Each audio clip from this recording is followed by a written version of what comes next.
अस्सलामुअलैकुम एवरीवन, कैसे हैं आप सब। उम्मीद करती हूँ आप सब ठीक होंगे, खैरियत से होंगे। मैं भी ठीक हूँ, बोले तो ठीक हूँ। आप सुन रहे हैं ना चाहते हुए भी तुमसे प्यार। जहाँ से छोड़ा था वहीं से स्टार्ट करते हैं, जहाँ पर कनिष्का परिणीता की आंखों में देखकर ये सारी बातें कह रही थी। वही शिल्पा कहती, क्या बात है।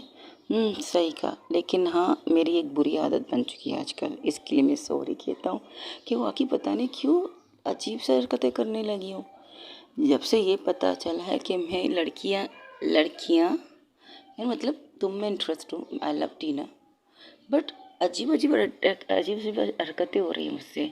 कोई भी लड़की यहाँ से गुजरता है तो मुझे उसे देखना पड़ता है। मैं ये सोचने के लिए देखती हूँ कि वाकई मुझे लड़कियों में इंटरेस्ट था। अगर था, इतने वक्त तक इतनी लड़कियों के साथ थी। एक लड़की के साथ बकुल तुम्हारे मैंने डेट भी किया था, लेकिन वो फीलिंग मुझे नहीं आई जो फीलिंग मुझे टीना के साथ आती है। जो फीलिंग मुझे तुमसे तुम्हारे साथ आती है वो फीलिंग मुझे किसी के साथ भी नहीं आई। और आई प्रॉमिस, आज के बाद में इस चीज़ पर कंट्रोल करने की कोशिश करूँगा, कोशिश कंट्रोल करूँगा। That's it. और वही मिस्टर मेहरा खामोश थे, बिल्कुल खामोश होके बैठे थे। तब उनके मतलब दादाजी कहते, क्या बात है बेटा, तुम खामोश हो, कुछ कहना नहीं है तुम्हें? कब से सब बातें कर रहे हैं, बस तुम ही खामोश बैठे हो। तो कहता है, क्या बात करूँ डैड, क्या बात करूँ। मैं उस दिन घर पे नहीं था। मेरी बेटी को लगा कि शायद मैं घर पे होते हुए भी मैंने उसके लिए दरवाज़ा नहीं खोला। और एक ऐसा लम्हा था मेरे लिए जब मैंने कल कनिष्का की ये कंडीशन देखी। डैड, मैं खुद से नफ़रत करने पर मजबूर हो गया हूँ, खुद से नफ़रत करने लगा हूँ मैं, क्योंकि मैंने अपनी बीवी का साथ दिया, हर चीज़ में साथ दिया। और उठकर कनिष्का की तरफ आके कहते हैं, पता है तुम्हारी मोम से मैंने लव मैरिज किया था, बहुत ज़्यादा प्यार करता हूँ मैं तुम्हारी मोम से। तो इसके लिए मैंने क्या किया कि नहीं किया ये नहीं कह सकता, मैंने क्या क्या किया ये भी नहीं कह सकता हूँ मैं, लेकिन तुम्हारी माँ से बेतहाशा प्यार करता हूँ कनिष्का, बेतहाशा। जब हमें बहुत दिन बाद जब हमें पता चला तुम्हारी मोम प्रेग्नेंट है, तुम माँ बनने वाली है, तो मुझे सब घर वाले उसकी देखभाल करने लगे। मैं भी उसकी देखभाल बहुत ज़्यादा करने लगा। बीच बीच में कुछ ऐसी चीज़ें होती थी जिससे मैं चिड़चिड़ा हो जाता था। ये क्या बात हुई, मेरी बीवी जो मुझे 24 घंटा मेजे कि मेरी तरफ देखती, मेरे लिए करती, लेकिन जब तुम उसके पेट में थी ना, उसे अलग अलग चीज़ें होने लगती। कहते जब माँ बनती है 9 महीने तक उसके साथ बहुत सी चीज़ें चेंज होती हैं। जैसे कि खाने में उनसे इंटरेस्ट नहीं होता, अपने खाने के अलावा बाहर की खुशबुओं वाले खाने उसे पसंद है। घर में कुछ ऐसी चीज़ें भी होती कि अपने हस्बैंड की खुशबू भी बर्दाश्त नहीं कर सकती। जब कोई औरत माँ बनती है, प्रेग्नेंट होती है, तब उसे एलर्जी होती है, फूलों से एलर्जी होती है, खाने की खुशबू से। अगर किचन में कुछ बन रहा हो उससे वॉमिटिंग मुझसे होना स्टार्ट होती है। ये साइंस मतलब ये कहते हैं कि हाँ, ये औरत पेट से है, इसकी वजह से इन्हें ये चेंजिंग होती है। हाँ, हुई थी तुम्हारी मॉम को, बहुत सी चेंजिंग हुई थी। तुम्हारी माँ वॉमिटिंग मतलब उल्टियाँ करना स्टार्ट कर चुकी थी। तुम्हारी माँ घर के खाने के बजाय बाहर के खानों में ज़्यादा इंटरेस्ट लेने लगी थी और ज़्यादातर सीधी सादी रहती थी। जो तुम्हारी मॉम सिंगार को मतलब सिंगारती थी खुद को मेरे लिए, वो तुम्हारी मॉम ने छोड़ दिया था, बिल्कुल छोड़ दिया था। उसे हर चीज़ से जैसे कि ना अच्छा नहीं लगता था। कोई भी चीज़ अपने फेस पर बेस लगाना, लिपस्टिक लगाना। हाँ, एक बात है, वो कपड़े पहनती थी मतलब चेंज करती थी, वरना वो भी नहीं कर सकती थी। उसे परफ्यूम की खुशबू से एलर्जी होता था और मैं ऑफिस जाते हुए बहुत ज़्यादा परफ्यूम खुद पर स्प्रे करके ऑफिस के लिए निकलता था और वो भी मैंने कम करना स्टार्ट कर दिया। फिर मुझे तुमसे जेलस फील होने लगी। हाँ, मुझे मेरी बेटी से जेलस फील होती थी कि मेरी बेटी अभी तक आई नहीं है, कि मेरी बीवी चेंज हो चुकी है। जब वो आएगी तो मेरी तरफ पता नहीं देखेगी भी नहीं देखेगी। इस चीज़ से मैं बहुत ज़्यादा अटैक हो गया था, बहुत ज़्यादा मुझे इस चीज़ का मसला होने लगा था। फिर कई दफ़ा सोचा, नहीं, वो अगर उसकी बेटी है तो मेरी भी तो बेटी है, लेकिन मेरी बीवी मुझे टाइम क्यों नहीं दे रही। मेरी बीवी के पास जाके बैठो, कहती नहीं आपने स्प्रे लगाया, प्लीज़ मुझसे दूर हो जाओ, ये सुनने को मिलता है। और मैं बेचारा उसी वक्त मुँह देखने लगता, तकने लगता उसका। ये जो वाइफ मुझे कहती थी आप ये वाला स्प्रे लगाओ, आप वो वाला स्प्रे लगाओ, आप ये वाला स्प्रे, इसकी खुशबू आपके ऊपर बॉडी के ऊपर अच्छी लगेगी। अब वो कहती है मुझे उस स्प्रे से एलर्जी हो रही है, आप इस स्प्रे को लगा के, कोई भी स्प्रे लगा के मेरे पास मत आइएगा। अब जब ऑफिस आएंगे, पहले मैं जब ऑफिस से आता था तो मेरे सामने बैठ के मुझसे बातें करती थी, मेरे साथ हंसी मजाक करती थी, गप्पे हमें अच्छे अच्छे खासे लगाते थे। बेडरूम में जाते थे, मम्मा पापा के पास बैठते थे। लेकिन जब से तुम्हारी मॉम इस कंडीशन में आई थी, तब से हमारी बात कम होती चली गई, बहुत ज़्यादा कम होती चली गई। हाँ, कुछ आदमियों का प्रॉब्लम होता है कि वो अपनी बीवी की 24 घंटे अटेंशन लेना चाहता है अपने ऊपर। मेरी बीवी जो सब कुछ मेरे लिए करती थी, एवरीथिंग, मेरे लिए चाय बनाना, मेरे लिए कॉफ़ी बनाना, उसे किचन में जाना छोड़ दिया। किचन की जो स्मेल होती है ना खाना बनाने की चीज़ों की, वो उसे इससे भी एलर्जी होने लगी। फिर एक दिन मैं डॉक्टर के पास गया तो डॉक्टर ने कहा ये साइड इफेक्ट्स होते हैं जब लेडीज़ फर्स्ट टाइम माँ बनने वाले होते। ये तो पहली बार दफ़ा भी हो सकता है, दूसरे बच्चों के बारे में भी हो सकता है, तीसरे बच्चों के बारे में भी हो सकता है। मैं तो डर गया। मैंने कहा पहले, दूसरे, तीसरे, फिर इसके बाद हमारा रिश्ता क्या होगा? क्या हमारे रिश्ते में वो मोहब्बत नहीं रहेगी जो मोहब्बत है?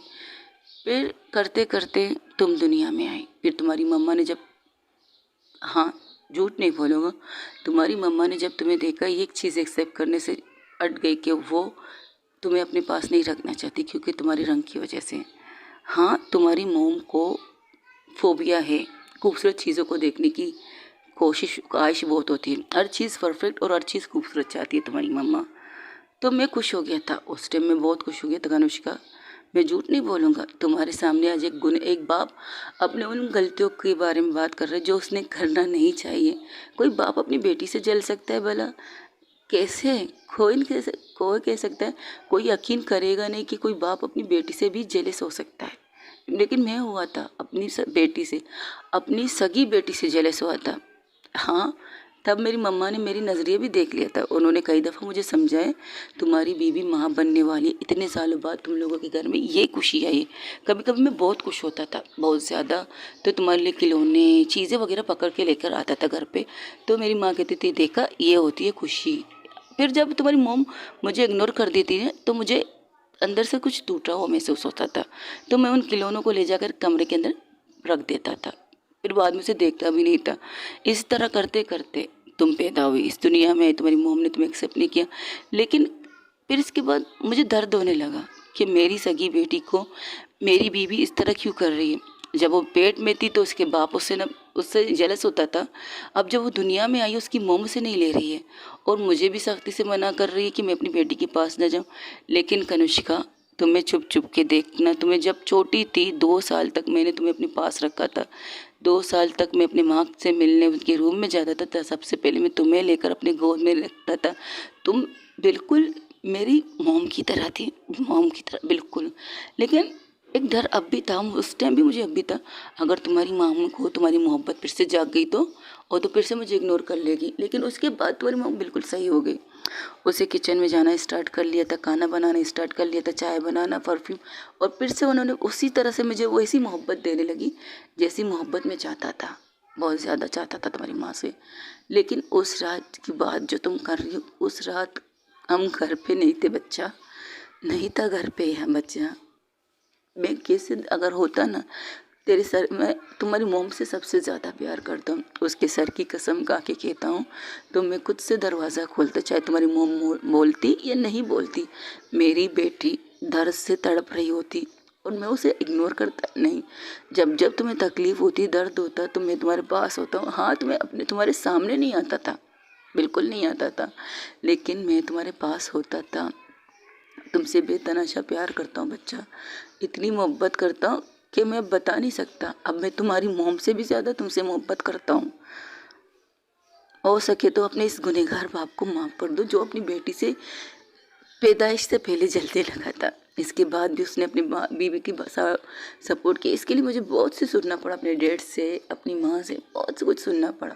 लेकिन उस वक्त बस इतना था, हम यंग थे, जवान थे, तो मेरी बीवी मुझे इग्नोर क्यों करे, मेरी बीवी मुझे ये चीज़ क्यों करे, बस यही चीज़ सोचता था। लेकिन आज सोचता हूँ, अगर काश मैं उस वक्त इन चीज़ों से पहले से अंदर ना होता, अगर मैं जेलेसी वाली फीलिंग में अंदर ना होता, तो मैं डेफिनेटली तुम्हें अपने पास ज़रूर रखता। तुम्हारी माँ चाहती तब भी, तुम्हारी माँ ना ही चाहती तब भी, क्योंकि तुम मेरी औलाद हो। मैंने तुम्हारी मॉम को तोहफा दिया था, लेकिन मैं ही एक बदनसीब बाप बन गया था कि मैं कुछ कर नहीं पाया आपके लिए। बेटा, आई एम सॉरी। तुम जितनी भी नफ़रत करती थी, तुम उस चीज़ में सही थी, बहुत ज़्यादा सही थी। जो तुम हमें सुनाती थी वो भी सही था, बिल्कुल सही था। लेकिन एक चीज़ कहता हूँ, सच्चे दिल से कहता हूँ, जब हमें हमारी कंपनी को तुम्हारी ज़रूरत थी, बस दादाजी के सिर्फ एक दफ़ा कहने से। चाहे तुमने वो अपने मेरे पापा यानी कि तुम्हारे दादाजी के कहने पर किया था, लेकिन ये तुमने किया था। और इस चीज़ से मैं फ़ख्र से कह सकता तुम मेरी बेटी हो। मेरी बेटी ने मेरी परफेक्ट काम किया है, मेरी बेटी ने गलत काम नहीं किया है, ये कह सकता हूँ मैं। और बेटा, आई एम सॉरी, मेरी वजह से तुम्हें इतने साल तक हम सबसे दूर रहना पड़ा। I am sorry. कल रात जो तुम्हारी कंडीशन देखी ना, कुछ से नफ़रत होने के लिए मजबूर हो गया हूँ यार, कुछ से नफ़रत करने लगा हूँ। एक खुदगर्ज बाप बन गया था। अपनी बीवी की अटेंशन की, अपनी बीवी की खुद की तरफ देखने की छाह में इस कदर अंधा हो गया था कि मेरी बीवी मुझे इग्नोर कर रही है, इस चीज़ में अंधा हो गया था। तो मैं अपनी सगी औलाद को प्यार नहीं दे पाया। फिर इसके बाद जब तुम्हारी कंडीशन हुई और वो सारी चीज़ों को छोड़, मैं नहीं कही, उनके बारे में बात नहीं कर सकता। लेकिन इसके बाद मैंने खुद से वादा किया कि अगर मैं तुम्हारे साथ ना रहूं, लेकिन तुम्हें सपोर्ट करूंगा और करता रहूं। पापा के पास आके तुम्हारे बारे में पूछता हूं, तुम्हारे बारे में डिस्कस करता हूं। कहीं जाकर तुम स्ट्रोक होती तो मैं डैड को कहता था ये करें, इसे ये बताएं, इसे वो बताएं। झूठ नहीं बोल रहा, सच कह रहा हूँ। हो सके तो अपने इस बाप को माफ़ कर देना यार। I am sorry.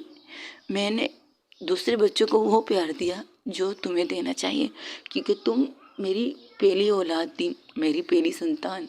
लेकिन इस चीज़ को मैंने आगे नहीं बढ़ाया, नहीं सोचा था कि तुम्हें कितनी तकलीफ़ होगी। बस अपने ही चीज़ों में गुस्सा हुआ था कि मेरी बीवी का टेंशन ख़त्म हो चुका है मेरे ऊपर। क्या मेरी चार्मिंग ख़त्म हो चुकी है? क्या मैं हैंडसम नहीं रहा? क्या मैं वो उस तरह से प्यार नहीं दे रहा हूँ तुम्हारी मोम को कि तुम्हारी मोम मेरे करीब भी आना नहीं चाहती? बहाना तो परफ्यूम था, शायद तुम्हारी मोम मेरे करीब नहीं आना चाहती थी। ये तक मैंने सोच बैठा था, ये भी मैंने सोचा था। लेकिन आज कल रात को जो तुम्हारी कंडीशन थी, जो बुखार में तुम तड़प तड़प के कह रही थी, मुझे ये चीज़ तोड़ चुकी है, पूरी तरह से तोड़ चुकी है कि मैंने क्या किया अपनी बीवी की मोहब्बत पाने के लिए, अपनी उस औलाद के लिए उतनी गलत सोच रखी जिसके लिए दुआएं मांगते थे, जिसके लिए मन्नतें मांगते थे लोगों के कहने पर। क्या क्या नहीं किया था, बहुत कुछ किया था तुम्हारे पैदाइश के पहले, लेकिन कदर नहीं कर पाए तुम, हम दोनों माँ बाप तुम्हारी। फिर भी तुम हीरा पैदा हो गई हमारे घर के अंदर, वो डायमंड जो चमकती भी है और उसकी पता है उसकी चमक को बरकरार कैसे रखते हैं, वो है तुम। और उस डायमंड को चमकाने के लिए परिणीता आ चुकी है। आज जब उसने तुम्हारी कंडीशन देखकर उसकी आंखों में बहुत ज़्यादा सवालें थी बेटा, तब भी तुमसे कहा उस दिन हम घर पे नहीं थे, अब भी, अब सब कुछ हमारे सामने।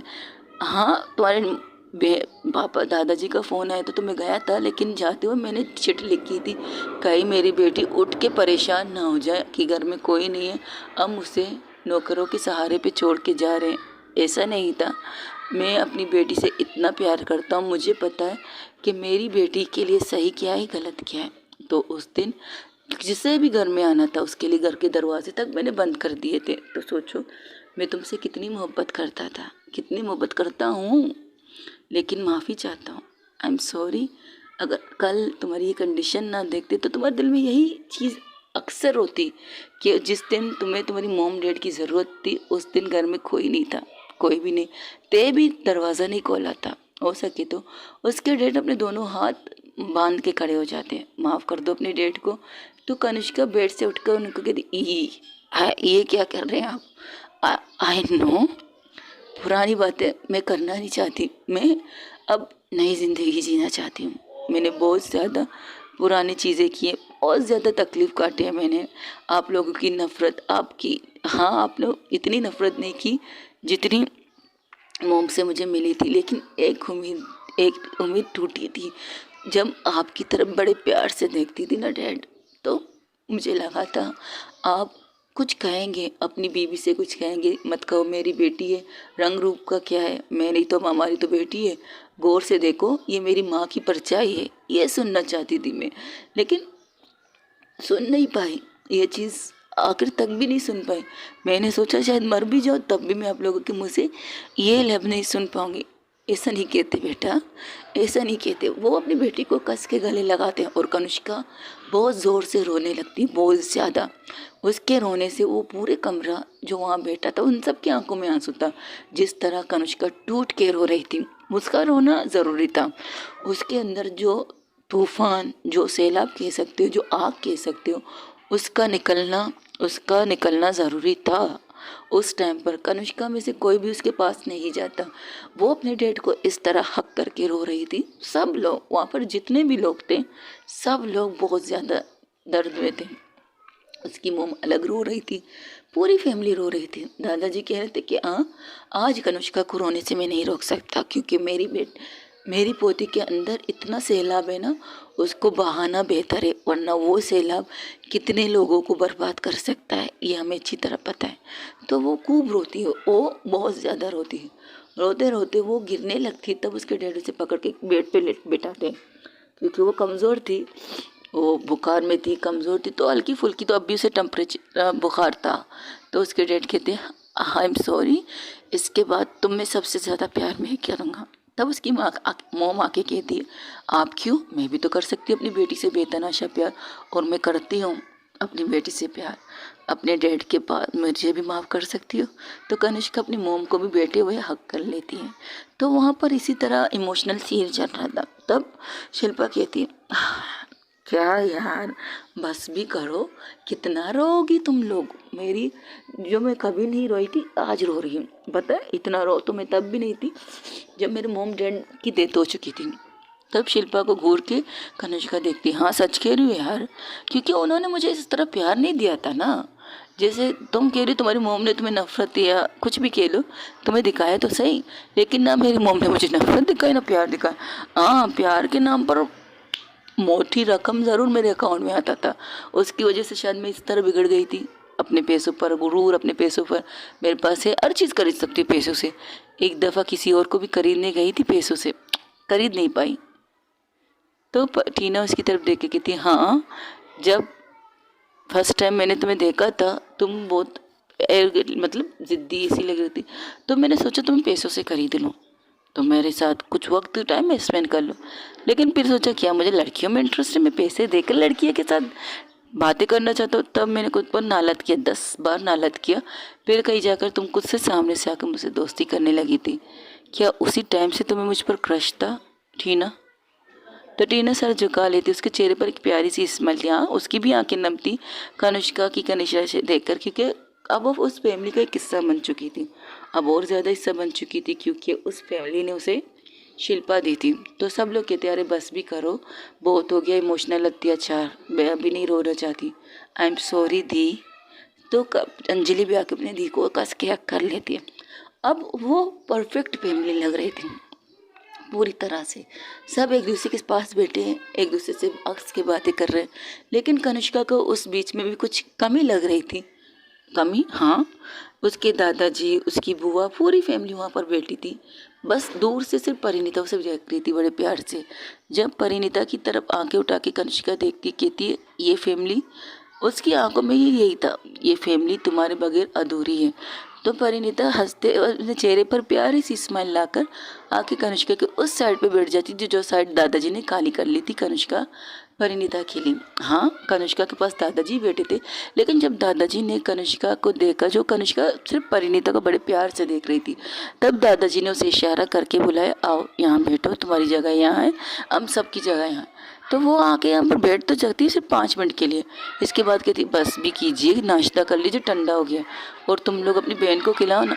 तुम मुझे खिलाओ। अरे पहले मम्मा खिलाएं, पहले मम्मा खिलाएंगे फिर तुम। ओके। इस तरह सभी लोग उसे प्यार से, बड़े प्यार से खिलाने लगते। वहाँ पर तकरीबन सब उसके रूम के अंदर ही बैठे हुए थे, सब लोग हंसी मजाक कर रहे थे। फिर इस बीच सुजल की वीडियो कॉल आ जाता है, वो बच्चों को देखते हैं, कनिष्का की तबीयत के बारे में उसे पता था, तो पूछने लगते हैं तुम्हारी तबीयत कैसी है, एवरीथिंग, आप ठीक हो, कुछ बहुत सी चीज़ें सवाल करता है। तो कहती है हाँ मैं ठीक हूँ, मेरी तबीयत भी ठीक है, तुम लोग बच्चों का ख्याल रखो, और हाँ प्रेम को ज़्यादा पानी में भीगने मत देना, उसकी अभी तक तबीयत उस तरह से ठीक नहीं जिस तरह से ठीक होनी चाहिए। वो फ़ोन करके फिर फ़ोन को बंद कर देते। इसी तरह वहाँ पर हंसी मजाक करते करते तकरीबन सुबह के 12 बज चुके थे। हाँ, तो सुबह से वो लोग उसके रूम में थे। वहाँ पर एक दफ़ा तो अंजलि ऐसी गहरी नींद में चली जाती, उसकी बेड के सॉरी समंता नाश्ता करके फिर से उसके बेड के ऊपर सो जाती है, गहरी नींद में तक चली जाती है। तब वहाँ से बड़े सारे के सारे निकल जाते, सिर्फ बच्चे मतलब कनिष्का, परिणीता, अंजलि, समंता, शिल्पा और टीना उस रूम में बैठे थे। तो सब लोग हंसी मजाक कर रहे थे। तब कनिष्का कहती, इसे देखो यार, ये गधे घोड़े बेचकर यहाँ पर क्यों सो रही है। तब वो कहती है गधे घोड़े सब बेच के इसलिए सो रही है। फर्स्ट ऑफ ऑल उसने पूरी रात वो किताब ढूंढने में लगाए। फिर कुछ देर बाद आपकी शायद यूके से किसी का कॉल आया था, उसके साथ एक बहुत लंबी मीटिंग की थी, बहुत लंबी।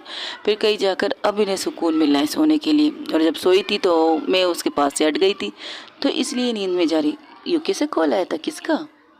तब वहाँ से शिल्पा कहती है, अरे हाँ मेरी भी बात हो गई थी, वो है ना मिस्टर जोनी जनाजन, जॉन, हाँ जोनी जनाजन नहीं, जॉन है वो, हाँ जॉन हमारी कंपनी में कुछ इसमें इन्वेस्ट करना चाहता है। तो मैंने उसे मना कर दिया कि हमारे पास इन्वेस्टमेंट की कमी नहीं है, आप किसी और कंपनी में चले जाए। क्योंकि समंता के साथ मैं भी तो मीटिंग कर रही थी, क्योंकि समंता ने मुझे आगे किया था कि बॉस के तौर पर अगर कोई एक चीज़, लेकिन एक बात है, क्या तू बहुत लकी है। वो कैसे? एक, हाँ मैं भी लकी हूँ स्वीटहार्ट, इस तरह मत घूरो, बात करने दो। तुम इस हिसाब से लकी हो, तुम्हें एक अच्छी वाइफ, एक अच्छी फैमिली, एक अच्छी दोस्त, जो दोस्त या दोस्त कह सकते हो या फिर पर्सनल सेक्रेटरी कह सकते हो, जो तुम्हें अच्छी मिली। और हाँ अंजलि, तुमने लाइफ पार्टनर बहुत अच्छा चुना है अपने लिए। वो लाखों में के समंता, जिस तरह से कनिष्का को हर चीज़ से वो बचाती रही, चाहे उसने तुमने कहा होगा, लेकिन उसने दिल से उस काम को किया था, दिल की गहराइयों से वो काम किया था। आज तक मुझे वो याद नहीं आता कि कभी समंता ने कनिष्का को धोखा दिया हो, कभी भी नहीं। एक दफ़ा तो हाँ मैंने 2 इंसान को खरीदने की कोशिश की, सॉरी, पहले तुम्हें फिर दूसरी समंता को मैंने बहुत बड़ा ऑफ़र दिया था, पता है। तकरीबन मैंने उससे कहा था, अगर तुमने कनिष्का की जितनी भी इम्पोर्टेंट डील होने वाली उनके बारे में मुझे बताया, तो मैं तुम्हें वो सारी चीज़ें दूंगा जो तुम चाहिए। तुम अगर चाहो तो अमेरिका में तुम्हारे लिए घर खरीद के दूंगा, ज़ाती घर। तुम चाहो तो मैं अमेरिका के अंदर तुम्हारी वहाँ की वो क्या कहते हैं ग्रीन कार्ड दिला दूंगा, वो कर लूँगा। चाहे तुम दुबई कहो, कहीं पर भी कहो, जिस मुल्क में भी कहोगे वहाँ पर तुम्हारा ज़ाती घर, तुम्हारा ज़ाती कंपनी, तुम्हारी ज़ाती सब कुछ होगा। तो पता है उसने सिर्फ इतना कहा था, अच्छा अगर वो सारी चीज़ें मैं आपको ऑफ़र करूँ तो क्या आप अपनी कंपनी छोड़ दोगे? तो कहती, क्या तुम्हारे पास इतने पैसे कि तुम मुझे ये ऑफ़र करो? वही तो बात है ना, आपके पास इतने पैसे हैं कि आप मुझे ऑफ़र कर सकती हो। तो मैं शौक था, मेरे पास तो इतने थे कि मैं इसे ऑफ़र कर रहा हूँ ना। फिर मैंने सोच लिया, भाई इसे मैं नहीं खरीद सकती, ये कनिष्का के लिए बेस्ट, इंसा बेस्ट है। वो कनिष्का को किसी भी मुसीबत में जाने नहीं देगी, किसी भी तकलीफ़ में जाने नहीं देगी। शायद अगर तुम्हारी बहन नहीं भी कहती, तो ऊपर वाले ने ना तुम्हें इतने दर्द, इतने तकलीफ़ दिए ना, तो तुम्हारे लिए दवा बनने का काम इसे किया है, इसने बहुत अच्छी तरह की है। हाँ अगर वो उस टाइम मैं ना होती तो 100% तुम्हारी देखभाल तो यही कर लेती समंता, तुम्हारे हॉस्पिटल ले जाती, तुम्हें हॉस्पिटलाइज भी कर देती, तुम्हारे पास रहती, तुम्हारे साथ तुम्हारा देखभाल तक कर लेती। ये सारी चीज़ें की क्वालिटी है इस लड़की में, और बहुत अच्छी क्वालिटी इस लड़की में। तुम बहुत ज़्यादा खुश नसीब लड़की हो, तुम बहुत ज़्यादा खुश नसीब हो कनिष्का कि तुम्हें इतनी अच्छी सेक्रेटरी प्लस दोस्त मिली। तुमने उसे दोस्त नहीं माना, लेकिन उसने तुम्हें दोस्त मानकर अपना सारा सब कुछ तुम पर लगा दिया, चाहे वो उसकी कंपनी हो, चाहे उसकी कुछ पर्सनल चीज़ें हों। वो खुद भी इतना है कि वो तुम्हारी बहन के साथ एक अच्छी सी लाइफ गुजार सकती है, लेकिन फिर भी उसने अपना सब कुछ छोड़कर सिर्फ तुम्हारी बहन के कहने पर तुम्हारे साथ रहना पसंद किया। लेकिन परफेक्ट गर्ल यार, माइंड ब्लोइंग लड़की है। और टीना तुमसे बेतनाशा, ओ समंता, अंजलि, समंता तुमसे बेतनाशा प्यार करती है, बेतनाशा। जब भी हम लोग मीटिंग में होते, तुम्हारी मैसेज आती, तो तुम्हारे मैसेज को पढ़ने के बाद जो स्माइल इसके चेहरे पे आती है ना, वो स्माइल हम बहुत मुश्किल से देखते हैं, खास करके कनिष्का के सामने वो स्माइल कर इम्पॉसिबल, क्योंकि ये खड़ूस खुद तो नहीं हंसती थी, तो दूसरों को कहाँ से हंसने देगी। वो इसी तरह से बातें कर रही थी। समंता की तरफ कनिष्का और अंजलि बड़े प्यार से देख रहे थे। समंता को कनिष्का इसलिए प्यार से देख रही थी कि वाकई शिल्पा ने गलत नहीं कहा, हर जगह हर पल कनिष्का मेरा की मदद की थी सिमंता ने हर जगह पर, चाहे वो नशे की हालत में हो, चाहे कुछ और प्रॉब्लम में, चाहे किसी और चीज़ की मसले हो, लेकिन वो खड़ी थी उसकी तब उसकी ढाल बनकर, हर जगह पर खड़ी थी। और ये बात सच है और ये सच को झुकला नहीं सकती, बिल्कुल भी नहीं झुकला सकती। इसी तरफ इसलिए वो लोग गौर से देख रहे थे। तब परी कहती ये बात तो मैं भी मानती हूँ, लेकिन जब फर्स्ट टाइम मुझे पता चला कि ये दोनों एक दूसरे डेट कर रहे हैं ना, तो मेरा दिमाग ऐसा घूम गया, मैं तो घूमते ही रह गई ये सोच कर कि अभी यार इसकी बहन खड़ूस को पता चलेगा तो ये तो समंता को पता नहीं कहाँ गायब कर दे। वो तो गायब करने में भी 1 सेकंड नहीं लगाएगी। उस टाइम यही सोचती थी मैं, इस तरह मत घूरो प्यार से बाबू, ये सच था। उस टाइम जिस तरह मैं तुम्हारे साथ थी, जिस तरह तुम्हारी चीज़ें थी, उस बारे में तुम यही सोच सकती थी कि रातों रात तुमसे गायब कर सकती हूँ। वैसे कनिष्का, तुम्हें कब पता चला ये दोनों एक दूसरे को डेट कर रहे हैं? बहुत पहले से। जब मैं एक रात घर पे लेट आया था तो वो ये वीडियो कॉल पर बात कर रही थी, तो वीडियो कॉल पर ऐसे बात कर रही थी मोहतरमा से। उस टाइम मैंने कहा था मैं घर पे नहीं आने वाली। घर के रूम का दरवाज़ा खोल के टीवी पर मोबाइल की कनेक्शन लगा के मस्त मलंगी मौला की तरह बैठ के बेड पर बड़े प्यार से अपनी गर्लफ्रेंड से बातें कर रही थी। मैंने उसे में देखा तो मेरे गुस्सा बहुत ज़्यादा गुस्सा आया। मैंने सोचा अंदर जाके पहले टीवी तोड़ूं फिर मैं उसे तोड़ूं। मैंने करने भी यही वाली थी, तुम अंदर जाने वाली थी। तब मेरे माइंड में एक चीज़ आ गई, क्या मुझे ये करना सही है? इतने सालों से अगर देखा जाए कनिष्का मेरा को समंता की वजह से कोई तकलीफ़ नहीं हुई, कोई भी तकलीफ़ नहीं हुई समंता की वजह से। क्या ये सही है मैं जाके समंता को मारूं? क्यों मारूं? क्योंकि वो मेरी बहन से प्यार करती है, दुनिया में से कोई और नहीं मिला। क्या मुझे इस चीज़ से प्रॉब्लम हो रही है कि वो मेरी ही बहन से प्यार कर रही है, मेरे साथ रह कर मुझे अंधा करके मुझे बेवकूफ़ समझ के मेरी बहन को डेट कर रही है? क्या ये पैसों के लिए कर रही है? एक तरफ मुझे अपनी बहन की भी फीलिंग आ गई थी, झूठ नहीं बोलती, मुझे मेरी वाली बहन वाली भी फीलिंग आ गई थी। फिर मैंने उस रूम में जाने से सोचा, मैं उस घर से बाहर निकल गई। घर से निकलने के बाद मैं एक जगह जाके बैठ गई, कह सकते हो यूके में समंदर वगैरह तो रहते हैं, तो वहाँ पर चली गई, एक साइड में बैठ गई थी। वहाँ पर बहुत सी चीज़ें सोचने लगी, बहुत सी बातें सोचने लगी समंता के बारे में। एवरीथिंग में सोचने लगी कि ये सही है, कि ये गलत है, क्या मैं ये कर सकती हूँ, बहुत सी चीज़ें। लेकिन अगर मैंने तराजू रखा था अपने सामने, यही सोच लो मैंने अपने दिमाग में एक तराजू रखा था, एक जगह पर समंता की वो सारी चीज़ें डाल दी जो समंता मेरे साथ करती थी, मुझे देखभाल करती थी, मेरे बारे में पता लगाती थी, कुछ भी कहो। फिर दूसरे तराजू में मैंने अपनी बहन की मोहब्बत रख दी कि वो मेरी बहन से प्यार करती है, लेकिन वो तराजू झुका ही नहीं, वो ऊपर ही के ऊपर था और मेरी बहन वाली मोहब्बत वाली तराजू बिल्कुल नीचे थी। तो मैंने सोच लिया वो उसकी लाइफ है, उसे जो करना है करे, मुझे कोई इतराज़ नहीं। इसलिए इसके बाद मैंने एक फ़ैसला किया, मैंने इसे एक्स्ट्रा छुट्टियाँ देना स्टार्ट कर दिया था, क्योंकि ये मेरे साथ ज़्यादातर यहाँ रहती है। तो मैं इसे डरा धमका के कहता, जाओ अपने काम देख लो, अपनी चीज़ें देख लो। फिर जब मुझे ये भी पता चला वो कंपनी अपनी इसकी कंपनी वगैरह है, तो मैंने उससे कहा तुम मेरी कंपनी को चाहे रिज़ाइन दे दो, अपनी कंपनी संभाल लो। लेकिन उसने कहा नहीं, मैं दोनों चीज़ें संभाल सकता। कुछ प्रॉब्लम होती थी ये कम, मैं उसकी कंपनी में कुछ से प्रॉब्लम खड़ी करती थी, तो मैं इस वजह से उसे वहाँ भेजती थी। तो इस टाइम मेरी बहन को भी, शायद अपनी गर्लफ्रेंड को, मैं अपनी बहन के लिए नहीं सोच रही थी उस टाइम। हाँ, स्टार्टिंग में मुझे बहन की ख्याल आई थी, लेकिन इसके बाद मैंने समंता के लिए सोचा था कि उसकी गर्लफ्रेंड, बस गर्लफ्रेंड के तौर पर मैंने अंजलि को देखा था और किसी रूप में नहीं देखा था। तो इस वजह से मैंने उसे कहा था जाओ काम करे और अपनी गर्लफ्रेंड के साथ क्वालिटी टाइम स्पेंड करें। मैं अक्सर इसे कहता था, भाई जाओ, मेरा काम तो ज़िंदगी भर तुम करती रहोगी, जाओ अपनी गर्लफ्रेंड के साथ थोड़ा सा टाइम स्पेंड करो। ऐसा ना हो तुम्हारी गर्लफ्रेंड तुम्हें छोड़ के किसी और के साथ चली जाए। दी हाँ, जाहिर सी बात है भाई, जब आपकी लाइफ पार्टनर आपको टाइम ना दे, आपसे बातें ना करे, आपको कहे मेरे पास टाइम नहीं है आपसे बात करने का, तो होता है अक्सर, इतना बच्चा होता रहता है। ऐसी चीज़ें अक्सर होती है कि सामने वाला कहता है यार ये हुआ, यार वो हुआ, यार इसने मुझे टाइम नहीं दिया, ऐसा होता है।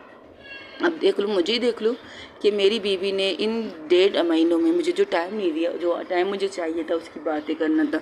हम नई शादीशुदा कपल थे यार, और मैंने खुद से ये रास्ता उसके लिए चुना था। तो मैं कैसे उसे कहता नहीं तुम ये मत करो, तुम मेरे साथ टाइम स्पेंड करो, बिल्कुल भी नहीं। मैं इन चीज़ों को अफोर्ड नहीं कर सकता था, इसलिए मैंने ये सब किया था। वैसे भी समंता अच्छी लड़की है, I am for the film. तुम्हारी पसंद मेरी नहीं, तुम्हारी पसंद बहुत अच्छी है। हाँ, तुम्हारी पसंद नंबर 1 में से एक है, इतनी तारीफ मत करो कि नींद में भी मुझे अवार्ड मिलने लगे। कनिष्का की आवाज़ से पर समंता की आवाज़ सुनकर सब समंता की तरफ देखते। तुम कब जागी? जब अपनी बॉस के जब 1 मिनट वो बैठ जाती, वो नींद में अब भी थी, लेकिन वो कहती जब कोई तारीफ़ करे ना, खासकर वो इंसान तारीफ़ करे जो तारीफ़ करना नहीं चाहती, तारीफ़ में क्या सब चीज़ों में कंजूस नंबर 1 हो, उसके मुंह से अपनी तारीफ़ सुनकर कौन कमबख्त सो सकता है भला? मैं तो नहीं सो सकती। जब शिल्पा मैम ने कहा कि अंजलि और कनिष्का तुम लकी हो, तब से मेरी आंखें खुल गई थी। और ये आगे मैं सुनना चाहती थी कि मैंने गर्लफ्रेंड के मुंह से नहीं, हाँ तुम्हारे मुंह से मैं अक्सर अपनी तारीफ़ सुनता हूँ, अपने बॉस के मुंह से मैं अपनी तारीफ़ सुनना चाहता था कि मेरी बॉस क्या कहेगी। लेकिन बॉस आपने तो अच्छा खासा मेरा तारीफ़ किया था, मुझे नहीं पता था आप मुझसे इतनी मोहब्बत करते हैं बॉस, सच में थैंक यू सो मच। हाँ, स्टार्टिंग में मुझे अंजलि की बात रखनी थी कि मेरी गर्लफ्रेंड ने फर्स्ट टाइम मुझसे कुछ मांगा, भी क्या मांगा? मेरी बहन के पास जाओ, उनके साथ रहो, उनकी देखभाल करो। मैंने कहा है, मेरी खुद की एक कंपनी है, मेरी लाइफ अच्छी गुजर रही है, मुझे तुम्हारी बहन के ऑफिस में जॉब क्यों मिलेगा? लेकिन उसने दादाजी से पता नहीं क्या तिगड़म की मुझे जॉब भी मिल गया। अब मेरे पास तो कोई बहाना नहीं था, अब मैं क्या करूँ? और सोचा जाए ना, उसने उस दिन मुझसे मांगा जिस दिन इस मोहतरमा का बर्थडे था, बर्थडे विश किया। उस दिन मैंने गिफ्ट नहीं लेके गया था, मैंने कहा बस तुम्हें जो चाहिए मुझे बताओ, मैं तुम्हें ला के दूंगा, वादा जो मांगूंगी तुम दोगे। हाँ, मैंने कहा मैंने ना सोचा ना आधे का ना ताऊ देखा, मैंने कहा हाँ तुम्हारे सर की कसम, तुम जो मांगोगे मैं तुम्हें दूंगा। फिर क्या था, इन मोहतरमा ने ये बात रख ली। 1 हफ्ते तक तो मैं ये सोचने में लग गया था कि मैं अपने बॉस होकर मैं किसी के यहाँ पर वर्कर का काम कर सकती हूँ, मतलब जॉब कर सकती हूँ। जब मैं खुद के मेरे अंडर इतने लोग काम करते, क्या मैं किसी के अंडर काम कर सकती? क्या मैं उसका गुस्सा बर्दाश्त कर सकती हूँ? मैं खूल बंदी हूँ, मुझे मस्ती मजाक करना आसा है। लेकिन जब मैंने कनिष्का मैम के ऊपर रिसर्च किया तो मैंने एक पल डर गई थी ना, बाबा मैं उससे कह दूंगी तुम चाहे तो अपने बर्थडे पर मेरी जान ही मांग लो जान, लेकिन मैं तुम्हें ये गिफ्ट नहीं दूंगी। लेकिन उस दिन जब मैंने इसे कहने गई थी तो मैंने इसकी और इसके दादाजी की कुछ बातें सुननी, जो चाहती है कनिष्का वो लाइफ जिए जो उसका हक है। उसकी गलतियों की, उसकी बच्चों की गलतियों की वजह से उनकी पोती ने बहुत स्ट्रगल किया है, बहुत ज़्यादा रिश्तों के मामले में स्ट्रगल किया। बाकी बिजनेस नंबर 1 है, सारी चीज़ें नंबर 1 है। इसलिए तो फिर मैंने क्या सोचा, चलो लक आजमा लेते हैं। 1 महीने 2 महीने तक तो मैं डर डर के काम करती थी। फिर इसके बाद मैंने कहा भाई नहीं, इस डेंजर के साथ नहीं काम कर सकती, इसके साथ काम करके मौत को बुलाने वाला ऐसा होगा नहीं भाई, बिल्कुल नहीं, बिल्कुल भी नहीं कर सकती। ओके गाइस, आज के लिए इतना ही। हो सके तो आप मेरी स्टोरी को लाइक शेयर कमेंट सब्सक्राइब कीजिएगा। आजकल स्टोरी सुनाने का दिल नहीं कर रहा, अब मैंने सोच लिया है कि मुझे क्या करना चाहिए। मेरी 3 स्टोरियाँ हैं जिन्हें मैं कंप्लीट करूँगी। अनजानी मोहब्बत तो मैं कंप्लीट नहीं कर सकती, और दूसरी मेरी तेरे प्यार में, वो भी मैं कंप्लीट नहीं कर सकती। इन तीनों स्टोरी को कंप्लीट करने के बाद मैं शायद अपने चैनल से टाटा बाय बाय खुदाफिज कह सकूँ, क्योंकि ना मुझे चैनल के सब्सक्राइब मिल रहे, ना मुझे इतने सारे लोगों के व्यूवर्स मिल रहे, मतलब मेरी वीडियो बहुत कम से कम लोग देख रहे। अब मैंने फैसला कर लिया, देखते हैं क्या होगा। ज़िंदगी है, कोशिश रहेगी कि सुनाओ, लेकिन दिल टूट जाता है कभी कभार इन चीज़ों से। आज भी स्टोरी रिकॉर्ड करने में बैठी हूँ, दिमाग में बस एक ही बात चल रही है कि शायद मेरी आवाज़ अच्छी नहीं है, शायद मेरी स्टोरी अच्छी नहीं है, शायद मैं सबके साथ उस तरह से अपनी स्टोरी नहीं सुना रही हूँ जैसे दूसरे स्टोरी टेलर सुनाते हैं। हाँ शायद, हाँ सुनाते होंगे, वो लोग अच्छे सुनाते हैं, मैं भी सुनती हूँ स्टोरी, मुझे भी पसंद है। लेकिन कुछ दिनों से मैंने ये सोच लिया कि बस यार क्यों करूँ स्टोरी रिकॉर्ड। मैंने जो मुझसे मोहब्बत करते हैं उनके लिए मैं कर सकती, रिकॉर्ड कर भी रही हूँ, कोशिश कर रही हूँ, लेकिन पता नहीं क्यों दिल में वो बात नहीं रही यार। मोहब्बत करती हूँ, आप सबसे बहुत ज़्यादा मोहब्बत करती हूँ। कोशिश करूँगी कि इस बीच इन तीनों स्टोरी से ख़त्म होने से पहले मेरा माइंड चेंज हो जाए, मुझे आगे भी कंटिन्यू करना चाहिए। लेकिन मैं सोचती हूँ कभी एक आ जाता है, कभी चला जाता है। अगर आना है तो आइए, रहिए, रुकिए, ज़्यादा रुकिए यार, इस तरह जाने की बात तो मत कीजिए। लेकिन नहीं, इसलिए देखते हैं क्या होता है आगे जाकर, मुझे क्या करना है। बस सोच यही तो रही हूँ, देखते हैं नसीब में क्या लिखा है, वही होगा जो मंजूर खुदा होगा, जो नसीब में मेरे लिखा होगा मेरे। अगर आपको आगे भी स्टोरी आएंगी तो देखेंगे क्या होता है, लेकिन दिल को थोड़ा सा मुतमईन होना चाहिए। ओके गाइस, अपना ढेर सारा ख्याल रखिएगा। अल्लाह हाफिज़, टेक केयर, बाय बाय। और हाँ, दुआ